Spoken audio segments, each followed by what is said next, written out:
I'm Michael. I'm 38 years old, and my own brother shaved my 8-year-old son bald just to hurt me, while my parents laughed and defended him.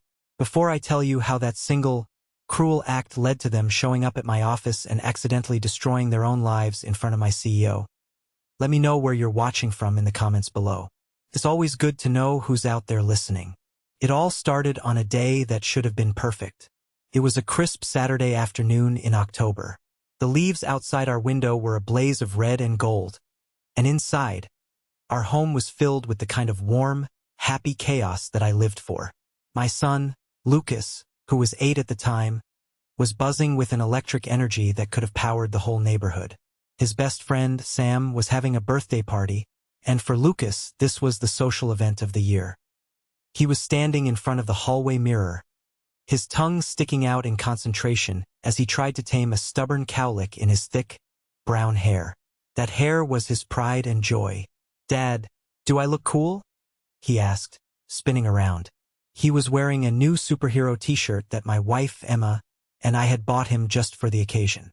"You look like the coolest kid in the 3rd grade, I said, ruffling his hair. He ducked away, laughing, trying to protect his masterpiece. In that moment, everything felt right. I was an accountant, a senior project controller, to be exact, at a large construction firm. It wasn't a flashy job, but it was stable. It allowed me to give my wife and son a comfortable life in a quiet town. A life filled with scraped knees, science projects, and Saturday afternoon birthday parties. It was everything I had ever worked for. My world was this little 3-bedroom house, the smell of Emma's coffee in the morning, and the sound of my son's laughter. Then the phone rang. I glanced at the caller ID. Mom. A familiar knot tightened in my stomach. A call from my parents usually meant one thing: a problem related to my younger brother, James. I let it ring one more time before answering, taking a deep breath. "Hey, Mom." "Michael." Her voice was strained, laced with that signature sigh of disappointment she reserved just for me. "It's your brother. He's in a bit of a bind again. The landlord is making a fuss about the rent." I closed my eyes. Of course, it was always something. I'll look at it, Mom," I said, my voice flat. Emma walked in, wiping her hands on a dish towel. She saw the look on my face and didn't need to ask. She knew. After I hung up, I stood there for a long moment, the happy energy in the house suddenly feeling fragile, like a soap bubble about to pop. I looked at Lucas, who was now meticulously wrapping Sam's gift. He was the reason I put up with it all. I wanted to protect his perfect little world from the toxicity that had defined so much of my own life. I looked at his proud, happy face and made a silent promise that I would never let their darkness touch him. I had no idea how spectacularly I was about to fail. Lucas came running up to me, his eyes wide with an urgent, 8-year-old's idea. "Dad, for the party, I need a really, really cool haircut. Like, a superhero haircut." An idea sparked. It was probably a bad idea, born from a lifetime of trying to fix things, of trying to build bridges over waters my brother was determined to poison. But at that moment, it felt like a solution. My brother, James, was a barber. He was struggling, and I had been covering his mortgage and a lot of his bills for years. Maybe this was a way to help him out, give him a little extra cash, and do something nice for my son at the same time. Killing 2 birds with 1 stone. "I've got just the guy," I told Lucas, forcing a smile. "Your Uncle James is the best barber in town." Lucas was thrilled. He didn't see the complicated, messy history. To him, it was simple. Uncle James cuts hair. As I picked up the phone to call James, a memory surfaced, unbidden and sharp. It was from about a year ago. I'd been looking over my finances and realized the money I was sending James wasn't just helping out anymore. It was enabling him. I was funding a lifestyle he wasn't earning.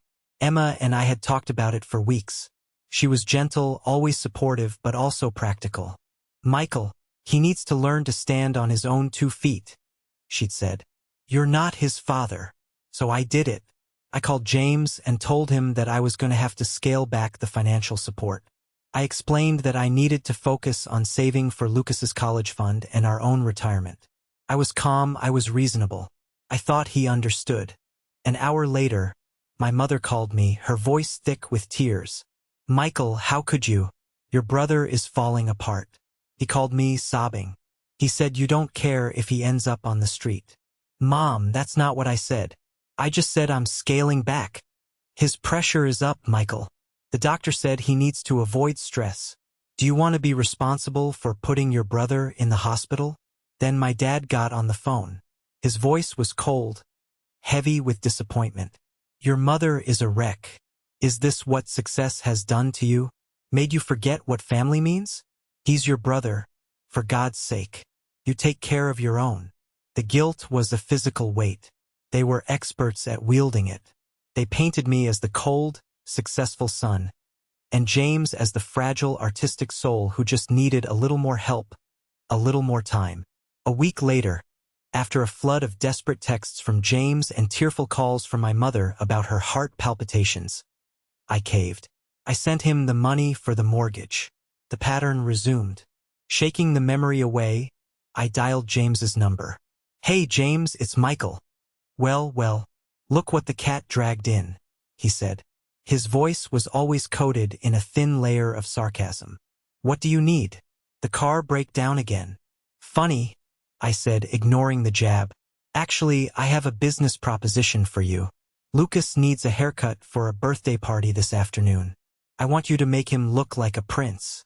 I'll pay you double your usual rate." There was a pause on the line. I could almost hear the gears turning in his head. "Double, huh? You must have gotten another big promotion, Mr. Big Shot. Just want him to look good, James. Can you do it?"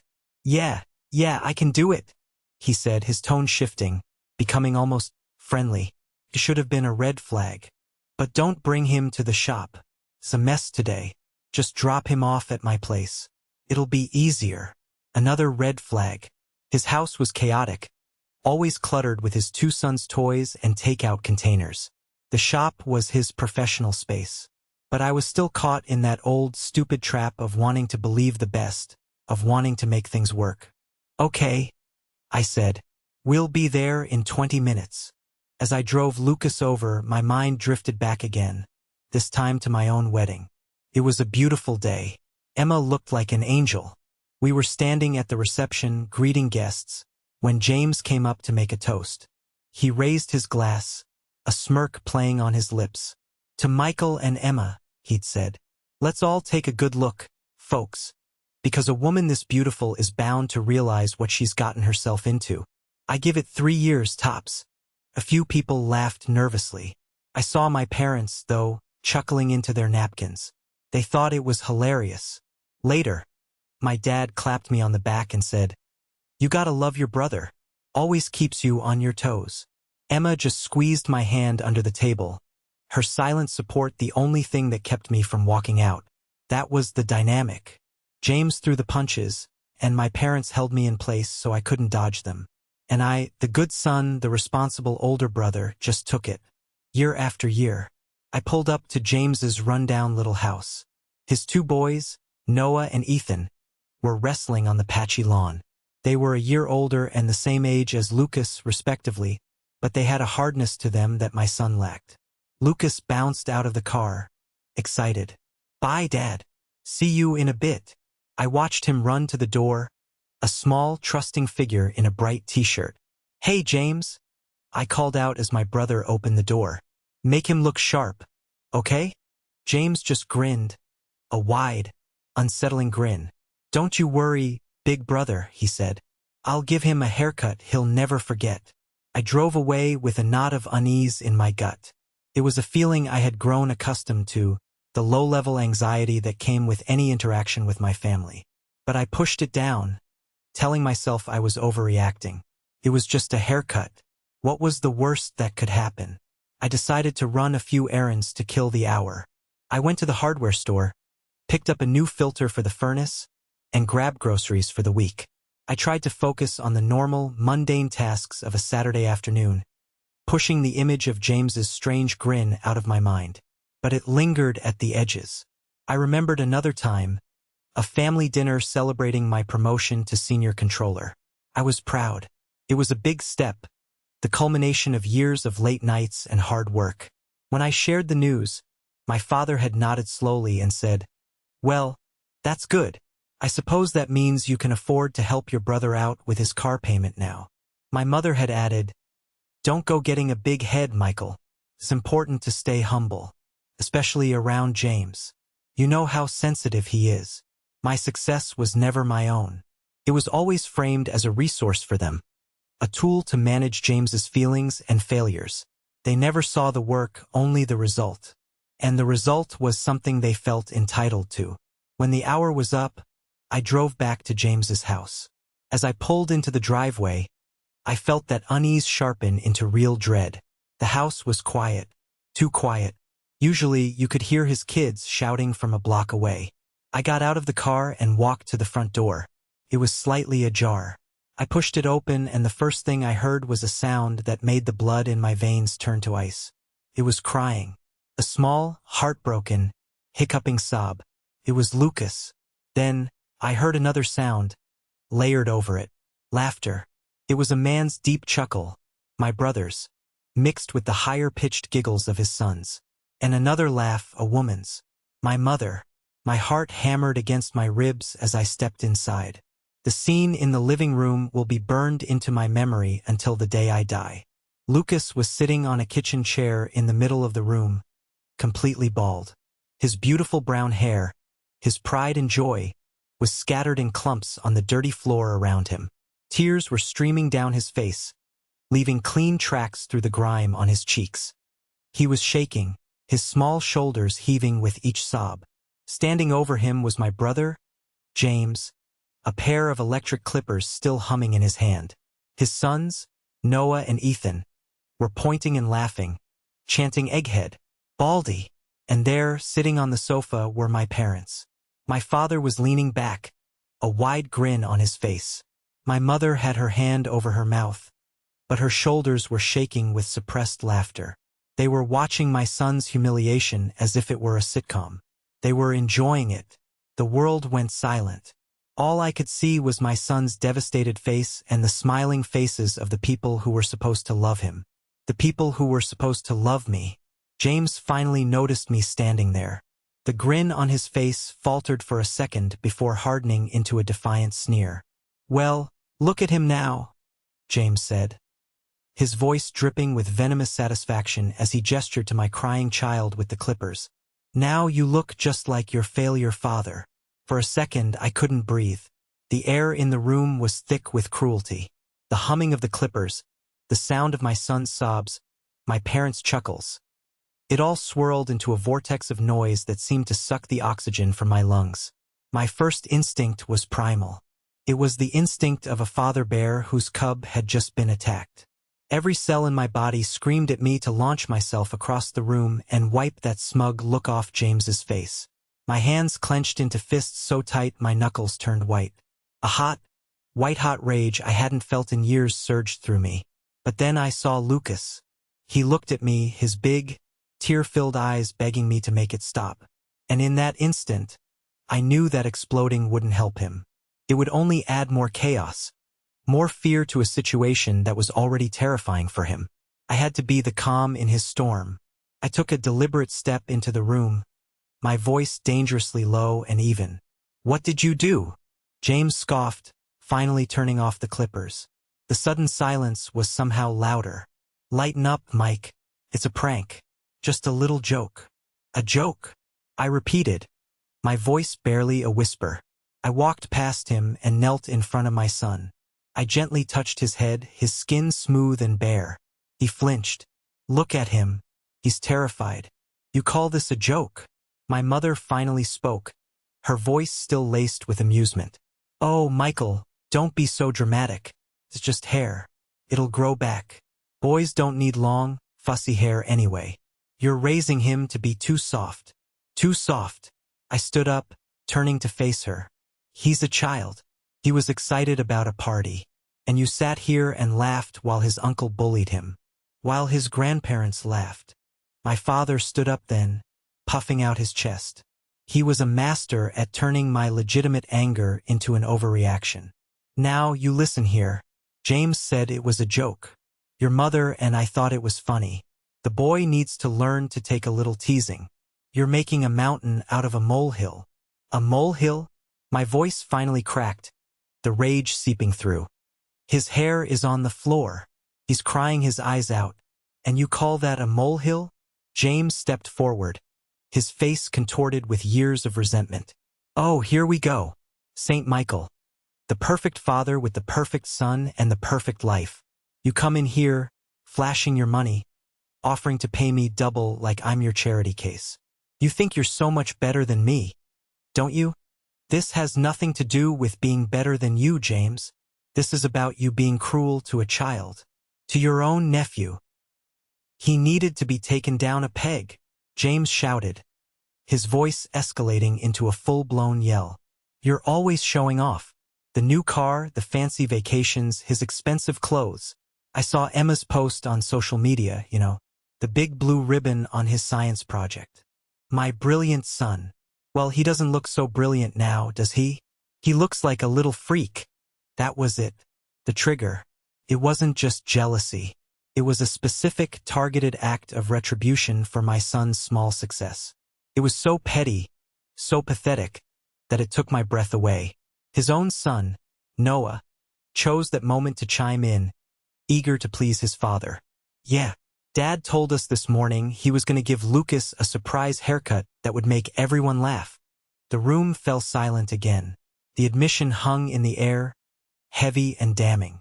It wasn't a spontaneous prank. It wasn't a joke that went too far. It was premeditated. He had woken up that morning with the intention of hurting my son to get at me. I stared at James, and for the first time, I didn't see my troubled younger brother. I saw a monster. A petty, cruel man who was so consumed by his own bitterness that he would use a child to settle a score. And my parents. I looked at them, searching their faces for any sign of remorse, any flicker of realization. I found none. My mother was looking at her shoes. My father had his arms crossed, his jaw set in a stubborn line. They were siding with him. They had heard it all, the premeditation, the spite, and they were still on his side. Something inside me broke. It was a quiet snap. It was the last, fraying thread of obligation, of filial duty, of the desperate hope that one day they would finally see me. In that moment, I knew they never would. To them, I would always be the resource, and James would always be the cause. My feelings, my success, my son's tears. None of it mattered as much as protecting James's fragile ego. I turned my back on them. I knelt in front of Lucas again, my movements calm and deliberate. I gently wiped the tears from his face with my thumb. "It's okay, buddy," I whispered, my voice thick with emotion. "We're going home now." I shrugged off my jacket and wrapped it around his shoulders, covering his head. I lifted him into my arms. He was surprisingly light. He buried his face in my neck, his little body still trembling. As I walked toward the door, my father's voice boomed behind me. "Michael, don't you dare walk out that door. We are not done talking about this." I stopped at the threshold but didn't turn around. "Oh, we are done," I said, my voice as cold and hard as steel. "You all made your choice a long time ago. I just didn't see it until now." I looked down at James. "You didn't just burn a bridge, James. You just nuked it from orbit." I walked out the door, letting it click shut behind me, sealing them in with their laughter and their cruelty. As I buckled a still-shaking Lucas into his car seat, I felt a strange sense of clarity.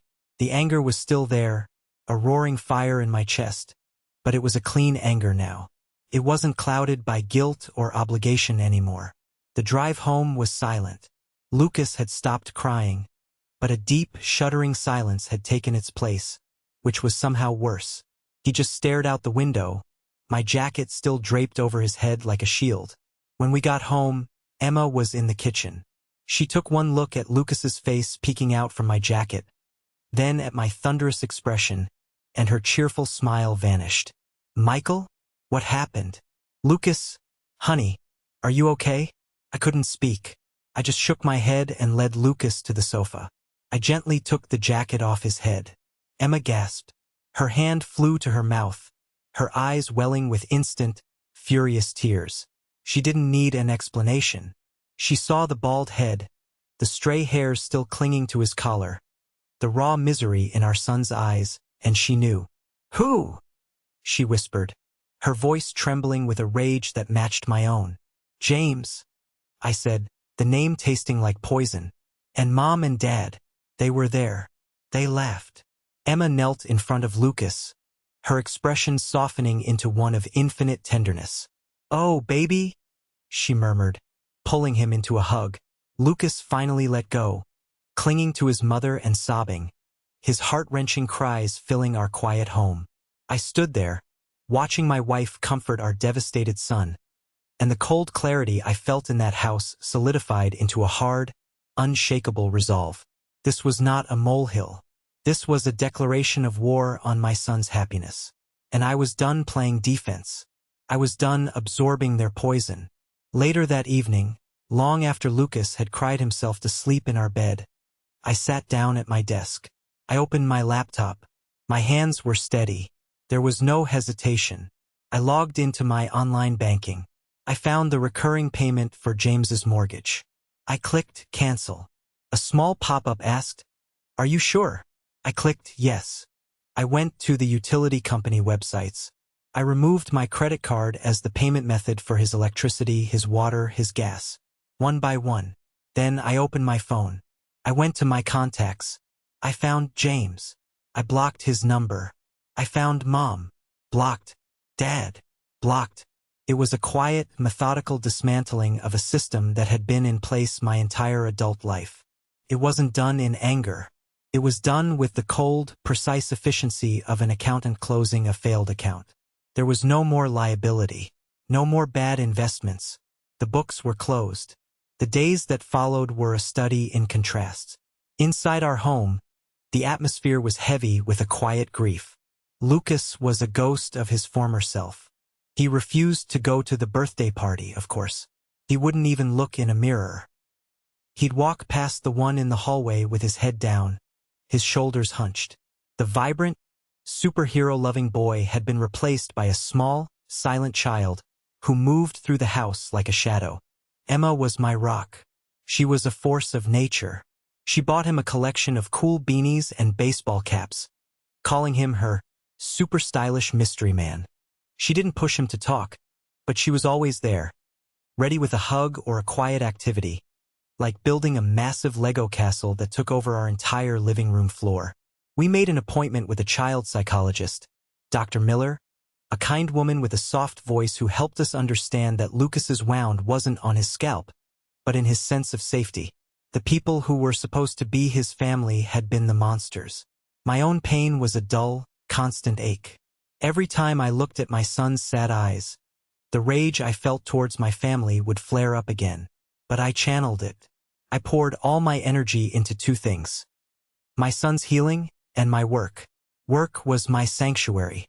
In the world of spreadsheets and financial projections, everything made sense. There were rules. There was logic. 2 plus 2 always equaled 4. Actions had predictable consequences. It was the complete opposite of the chaotic, irrational world of my family. My main focus was a massive undertaking we called Project Phoenix. It was a bid for a huge government infrastructure contract, a complex, multi-year project worth over $1 billion. I was the financial architect of the entire bid. I had designed the models, stress-tested the budgets, and I was the only person, other than our CEO, Mr. Henderson, who understood its intricate financial web. About a week after the incident, Mr. Henderson called me into his office. He was a man in his late 60s, sharp and perceptive, who had built the company from the ground up. He didn't miss much. "Michael," he said, getting straight to the point, "you've been quiet this week. Your work is as impeccable as ever, but you're not here. What's going on?" I hesitated for a moment. I wasn't one to bring my personal problems to work. But Mr. Henderson wasn't just a boss. Over the years, he'd become a mentor. I decided to tell him a carefully edited version. "Just a serious family issue, sir," I said. A line was crossed. "I'm handling it." He studied my face for a long moment, his gaze penetrating. "I trust you," he said finally. "But remember, this project, it's the future of the company. You're the soul of this bid, Michael. Without you steering the financials, we're flying blind.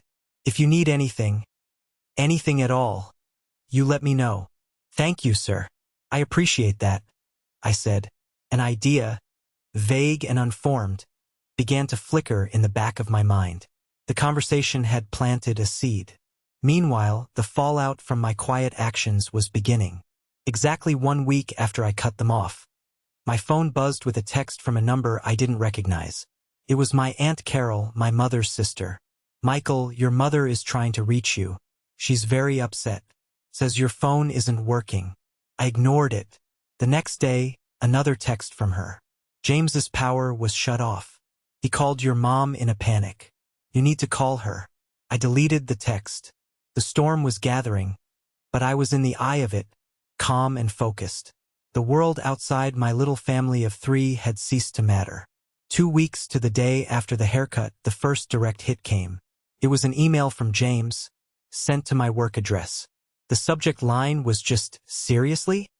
The email itself was a rambling, typo-filled tirade. My bank account is empty. My cards are getting declined. I got an eviction notice on my door today. What did you do? You can't just cut me off. We're family. Mom and Dad are freaking out. You are a selfish bastard. After everything they did for you, you better fix this. Now, I read the email twice, feeling nothing but a cold, detached satisfaction. I moved it to the trash folder without a reply. That evening, the house phone rang. It was an archaic device we mostly kept for emergencies, and we hadn't heard its ring in months. Emma answered it. I saw her face tighten. No, he's not available to speak with you, she said, her voice like ice. She listened for a moment, her eyes flashing with anger. You have an incredible amount of nerve calling this house. Do not call here again. She slammed the phone down. Your mother, she said, turning to me. She demanded to know why I was letting you destroy the family. She said Lucas was probably over it by now and I needed to stop encouraging your grudge. I just shook my head, the last vestiges of any lingering sentimentality turning to dust. They didn't get it. They never would. They didn't see what they did as wrong. They saw my reaction as the problem. A new resolve hardened within me. They thought my value was just the money I provided. They were about to learn, in the harshest way possible, what my true value was. The seed Mr. Henderson had planted was beginning to sprout. The breaking point came on a Tuesday, 2.5 weeks after the incident. I was in my cubicle, deep in the final stress tests for the Phoenix project bid. The deadline was looming, and the pressure was immense, but I welcomed it. It was a problem I could solve with logic and numbers.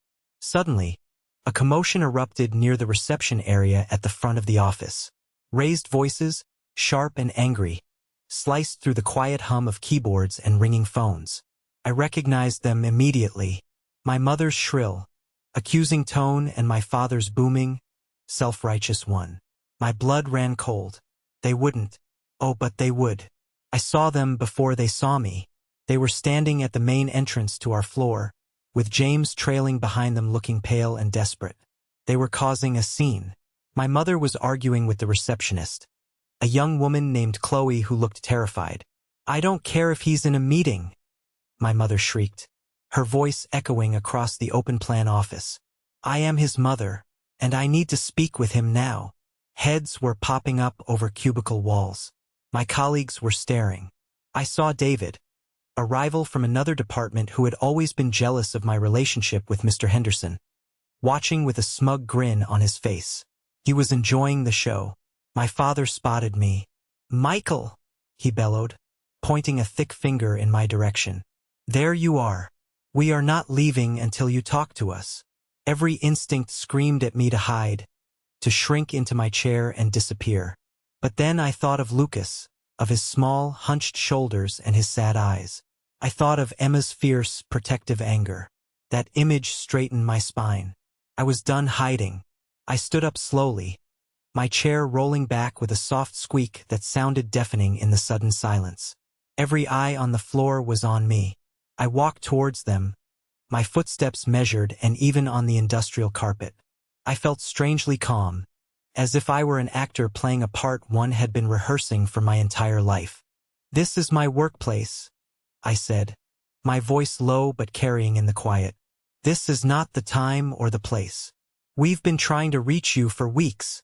James spat, stepping forward. He looked terrible. His clothes were rumpled, and there were dark circles under his eyes. "You've ruined my life. I'm going to be homeless because of you. You are making a scene," I repeated, keeping my voice level. "You need to leave. Now. We're not going anywhere until you fix this," my mother cried, her voice cracking with theatrical desperation. "You're being selfish and cruel. You are abandoning your family." It was then that the door to the corner office opened. Mr. Henderson emerged, his face a thundercloud. He had obviously heard the entire exchange. "What is going on out here?" he asked, his voice quiet but commanding immediate authority. The entire office seemed to hold its breath. My father, emboldened by a new audience, stepped forward. He saw Mr. Henderson not as a threat, but as an opportunity, a new authority figure to appeal to. "Are you his boss?" my father asked. Mr. Henderson's eyes narrowed. "I am. And who are you?" "I'm his father," he declared, puffing out his chest. "And we are here because our son has abandoned his family in their time of need. He's unstable. He cut off his brother for a childish prank, and he refuses to even speak to his own mother. I thought you should know the kind of man you have working for you." David, the rival, was practically salivating, leaning forward in his chair to catch every word. This was it, the public humiliation, the career suicide they had come here to engineer. Mr. Henderson listened patiently, his expression unreadable. When my father finished his tirade, a deep silence fell. Mr. Henderson's gaze shifted from my father to my mother to James and then finally to me. "Michael," he said calmly, "my office. Now." Then he looked at my family. "You three as well. It seems we have something to discuss." My heart was pounding, but I nodded and followed him. My parents and James followed, looking triumphant, as if they had just won a major victory. They thought I was being called to the principal's office. They thought they were about to witness my downfall. We walked into his large, glass-walled office. Mr. Henderson closed the door behind us, shutting out the prying eyes of my colleagues. He gestured for my family to sit in the chairs opposite his desk. I remained standing beside them. "So," Mr. Henderson began, sitting down and steepling his fingers. He looked at my father. "You believe your son's actions are grounds for professional concern?" "Absolutely," my father said confidently. "He's vindictive, unreliable." Mr. Henderson nodded slowly. He looked at me. "Michael, do you have anything to say to this?" This was the moment. The seed he had planted had grown, and it was time to harvest. I took a deep breath and looked not at Mr. Henderson, but at my parents. Then I placed a single, folded piece of paper on the polished surface of his desk. My 2 weeks' notice. "He's right," I said, my voice clear and steady. "I am unreliable. I can't be relied upon to continue working here under this kind of personal distress. As you can see, it's affecting my workplace. It's better for everyone if I resign, effective immediately." My mother gasped. James's jaw dropped. They had expected me to beg, to apologize. They had not expected this. My father recovered first. He laughed, a short, barking sound. "See? He's quitting. He can't handle the pressure. Good riddance." He thought he had won. But Mr. Henderson wasn't looking at me. He was looking at my family. A slow, cold smile spread across his face, and it was the most terrifying thing I had ever seen. "You people," he said, his voice dropping to a near whisper, "have absolutely no idea what you've just done, do you?" He picked up my resignation letter, holding it between his thumb and forefinger as if it were a piece of toxic waste. "Let me explain something to you," he said, leaning forward. "This company is currently in the final stages of a bid for the Phoenix project. It's a $1.2 billion government contract. It is, without exaggeration, the single most important project in this company's history. And Michael, Michael here is the man who built the entire financial framework for that bid. He is the only person on this planet who knows every line item, every contingency, every risk factor. He holds it all right here. Mr. Henderson tapped his temple. He let that sink in. My father's smug expression began to falter. Michael resigning doesn't mean he can't handle the pressure, Mr. Henderson continued, his voice hardening. It means our bid is dead in the water. It means there is a 90% chance we lose the contract. It means the jobs of over 800 people are now at risk. It means the company my father and I spent 50 years building could face catastrophic losses. He paused, letting the weight of his words fill the room. He looked directly at my mother. All because you were upset about your other son's electricity bill. All because of a childish prank. The color drained from my parents' faces. James looked like he was going to be sick. The triumphant smirks were gone, replaced by dawning, abject horror. They hadn't come here and attacked a disobedient son. They had come here and, in their blind arrogance, had taken a sledgehammer to the foundations of a billion-dollar enterprise. They had finally found something I was responsible for that was too big for them to handle, too important for them to manipulate. They had completely, utterly, and spectacularly misjudged my value. And now there was nowhere for them to hide. The silence in that office was absolute. It was a dense, heavy thing, broken only by the faint hum of the city traffic outside the window. My parents were frozen, their faces masks of disbelief and terror. James was staring at the floor, his complexion a pasty, sickly gray. The reality of what Mr. Henderson had just laid out was slowly sinking in, and it was crushing them. Mr. Henderson leaned back in his chair, the cold smile gone, replaced by a look of profound disappointment. He ignored my family completely now, directing his words only to me. "Michael," he said, his voice returning to its normal, reasonable tone.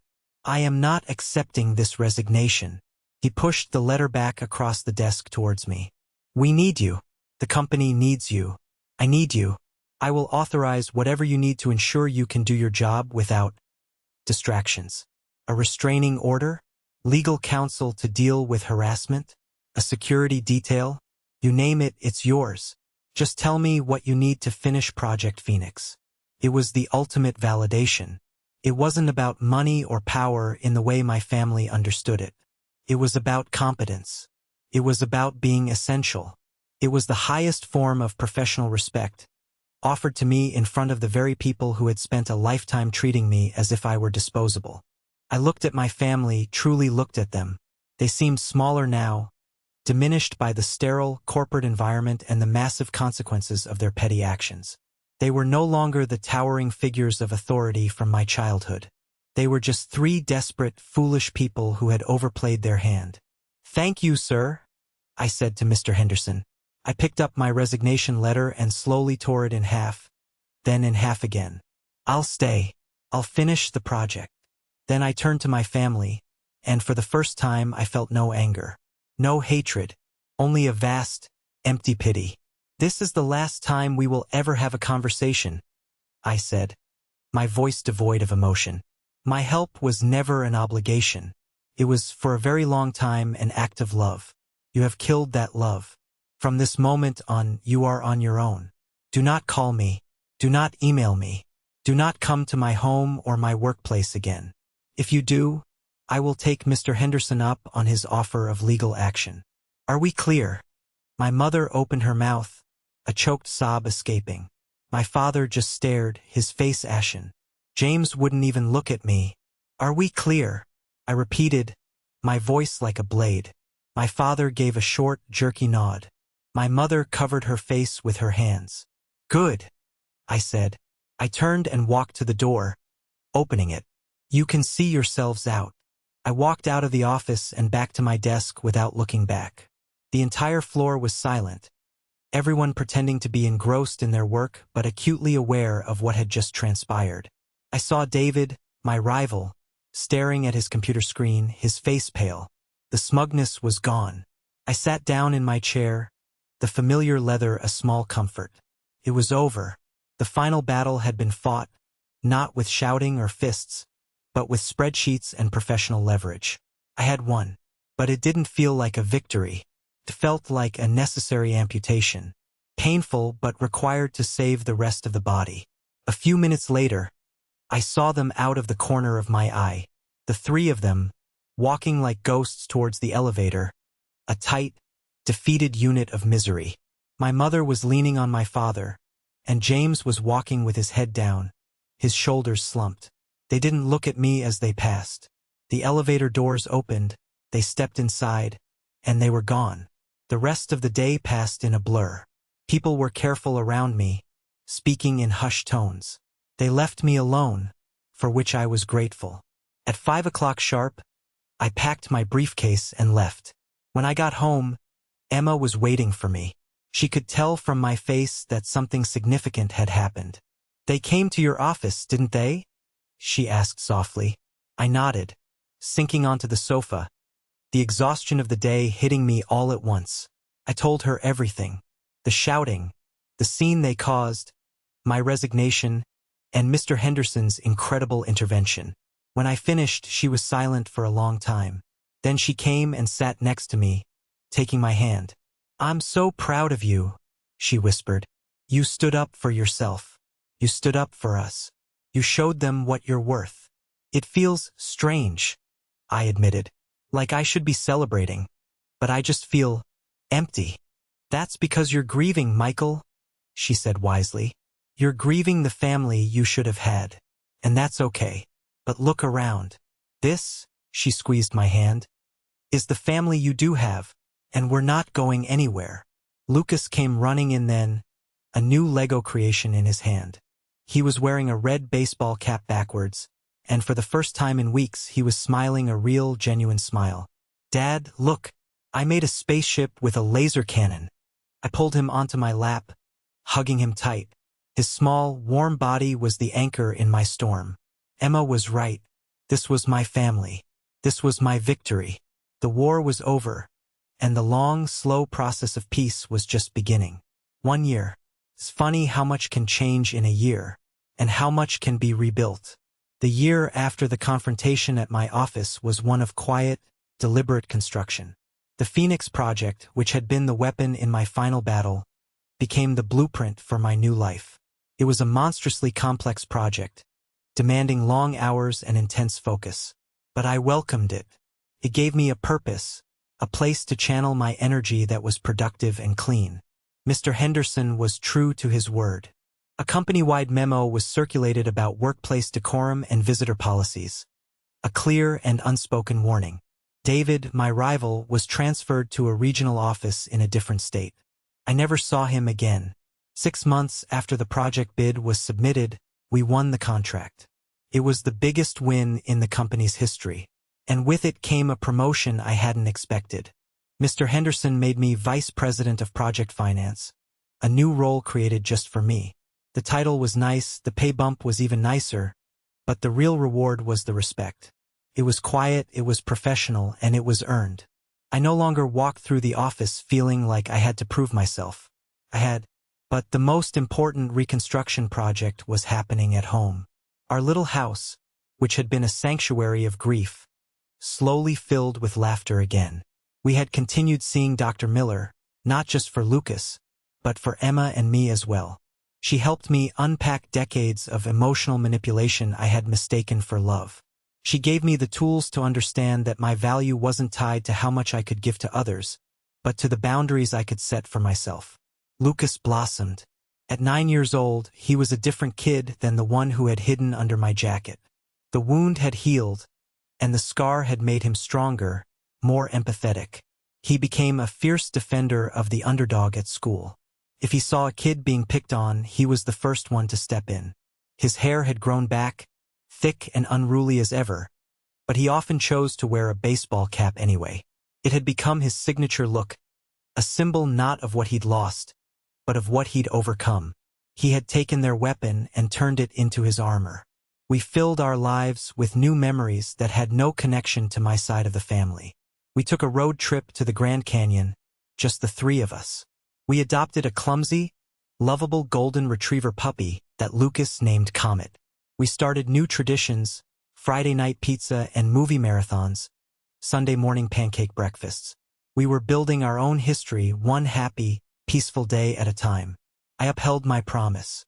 I had no contact with my parents or James. They were ghosts, figures from a past life. The first few months, I heard whispers through the grapevine of family gossip. Aunt Carol would send periodic, guilt-laden texts which I learned to block as well. Then, about 8 months after the incident, I got a call from a cousin on my father's side, someone I hadn't spoken to in years. He was a good man, largely removed from the immediate family drama. "Mike, I'm not calling to take sides," he said awkwardly. "I just thought you should know. Your dad had to sell the house. The big one you grew up in." I was silent. "Turns out," my cousin continued, "they weren't doing as well as everyone thought. They took out a second mortgage a few years back to help James with some of his ventures. They were counting on you, I guess. When you cut them off, the whole house of cards came down. So that was it. The final piece of the puzzle. It wasn't just about protecting James's ego. It was about their own financial survival, their desperation, their cruelty. It all stemmed from a deep, selfish fear. It didn't excuse what they did, not by a long shot, but it made it understandable in a pathetic sort of way. They weren't just evil. They were weak. They've moved into a small condo over in the Northwood complex," my cousin finished. "Okay," I said. "Thanks for letting me know." I didn't feel happy. I didn't feel sad. I felt nothing at all. It was like reading a news story about strangers. The final, unexpected bookend to the whole affair came on a rainy Tuesday afternoon, almost exactly a year later. I had left work early to pick up a cake for Emma's birthday. As I was walking out of the bakery, I saw him. It was James. He was wearing the bright green apron of the supermarket across the street, pushing a long line of shopping carts through the drizzling rain. He was soaked. His face was thinner, and he had a weary, beaten-down look to him. Our eyes met for a brief second across the parking lot. There was no anger in his gaze, no defiance, just a flicker of something that looked like shame before he quickly looked away, turning his back to me and shoving the carts with a renewed, desperate energy. I stood there for a moment under the bakery awning, the rain pattering around me. The old Michael, the fixer, the responsible older brother, might have felt a pang of guilt. He might have walked across that parking lot, offered a hand, offered money, offered a way out. But that Michael was gone. I turned and walked to my car, the cake box balanced carefully in my hands. I got in, started the engine, and drove away, my eyes fixed on the road ahead. I was driving home to my wife, to my son, to our dog, to our loud, happy, peaceful life. Some bridges aren't meant to be rebuilt. Some are meant to be left as ruins, a stark and necessary reminder of the danger you escaped, and of the long, difficult road you traveled to find your way home. Tonight, sitting here in my quiet study, I can hear the familiar sounds of my home. Emma is in the kitchen, humming along to the radio while she preps for dinner. Comet, our retriever, is snoring softly at my feet. And outside, I can hear the rhythmic thump-thump-thump of a basketball on the driveway. I look out the window. The security light casts a warm glow on the driveway, where Lucas, now a confident 10-year-old, is practicing his free throws. He's tall for his age, all lanky limbs and focused energy. He spins the ball, dribbles twice, and takes a shot. It swishes cleanly through the net. He pumps a fist in the air, a small, solitary celebration under the suburban stars. A year ago, I looked at my son and saw a victim. I saw my own failure to protect him. Tonight, I look at him and I see a survivor. I see a boy who learned, far too early, that the world can be a cruel place, but who also learned that he has the strength to face it. He learned that love isn't about tolerating abuse. It's about having the courage to demand respect. I think back to that day in Mr. Henderson's office. I realize now that my real power wasn't the leverage I held over the Phoenix Project. My real power was the word no, a word I had been afraid to use with my family my entire life. No, you cannot treat me this way. No, you cannot harm my child. No, I will not carry the burden of your mistakes. It was a simple word, but it was the key that unlocked my cage. My value as a man, as a father, as a husband, isn't measured by my title or the balance in my bank account. It's not defined by the approval of people who would throw me away the second I stopped being useful to them. My value is measured in the sound of my son's laughter. It's in the comfortable silence I share with my wife. It's in the peace I feel at the end of the day, knowing I have built a life, a real life, on a foundation of respect, integrity, and love. I didn't just save myself. I showed my son what it means to stand up for what's right, even when it's the hardest thing in the world. I stopped trying to earn the love of people who were incapable of giving it, and instead, I focused on nurturing the love that was right here in front of me all along. And that has made all the difference. The basketball stops bouncing. I see Lucas looking up at my window. He sees me and grins, giving me a big thumbs up. I smile and give him one back. The connection is effortless, unspoken, and unbreakable. They tried to break us, but they only succeeded in showing us just how strong our little family truly was.